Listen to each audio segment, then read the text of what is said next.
Magandang araw sa kanilang lahat. Ngayon po ang pag-aralan natin dito ay ang saksak. No? Pag sinaksak kayo ng diretso, ito diretso lang muna yung atin kuha dito. No? Yung atake natin diretso lang. Now, ang pinapakita ko ngayon sa inyo ay more on disarming at saka arresting. No? Dahil yan po ang tinuturo natin sa ating estudyante rito para sa pagkapulis. Now, titingnan nyo ng gusto at para masundan nyo ako. Pero napakaraming klaseng saksak. Ito muna ang inuuna natin. Yung diretso muna, diretso. Pag sinaksak kayo ng kanan, pasok kayo dun sa kanan. Kailangan kakanan pa ang antayo nyo. No, pag sinaksak ng diretso, kailangan ilag kayo. Yun importante. Yan. At mabilis tayo. Yun ang kapit natin sa kanyang rest sa kamay niya. Masakit yan. Pag mali ang kapit nyo ay hindi masasaktan. Gusto nyo ibaba, i-down nyo siya, pin-down nyo, no, i-lock nyo.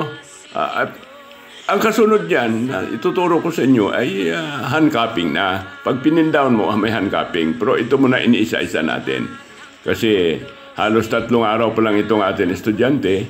So, disarming mo na. Yan, pwede mo ibaba siya, drop down mo, masakit yan. No? May mga techniques dyan kung paano.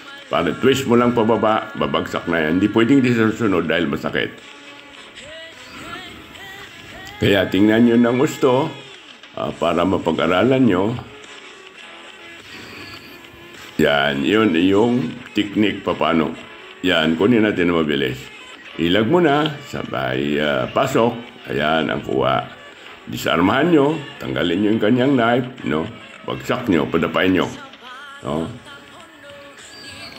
Kung gusto nyo naman siyang iwain dyan, pero huwag naman natin putayin kasi bawal naman pumatay ng tao. Inaaresto lang natin siya. Dinidisarmahan lang at inaaresto.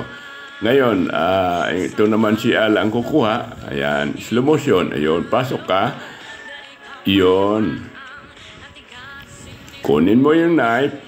Pagkatapos, pwede mo na siyang bit-bitin. Kung gusto mo, dalhin mo siya sa mobile, kahit na saan mo dalhin. Ngayon, pasok. Yan, mabilis na rin si Al. No, mabilis na rin.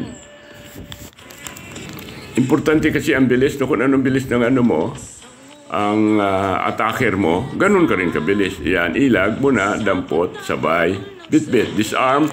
Ayan, bit-bitin mo na. Kailangan nakatipto yung kalaban mo kasi ibig sabihin masakit yan. No. Yan, ibaba mo siya para sigurado na.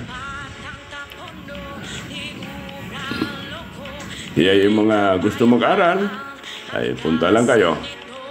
At tuturuan ko kayo ng self-defense. Yun, kailangan ito, pasok ka sa loob. Ito nga yung ginagawa natin sa loob na. No? Kasi dalawang version nito. Ayan. No? Oh. Dalawang version nito sa loob at saka sa labas. Ito ngayon sa labas tayo. Yan. Kaliwang paanan naman sa harap. No? Diretso lang itong saksak ha. Tandaan nyo. Itong ginagawa natin dahan-dahan lang para makita at masundan yung mga gustong sumunod dyan sa akin video ay masundan ninyo ang ginagawa ko at nang matuto rin kayo sa kapapanood.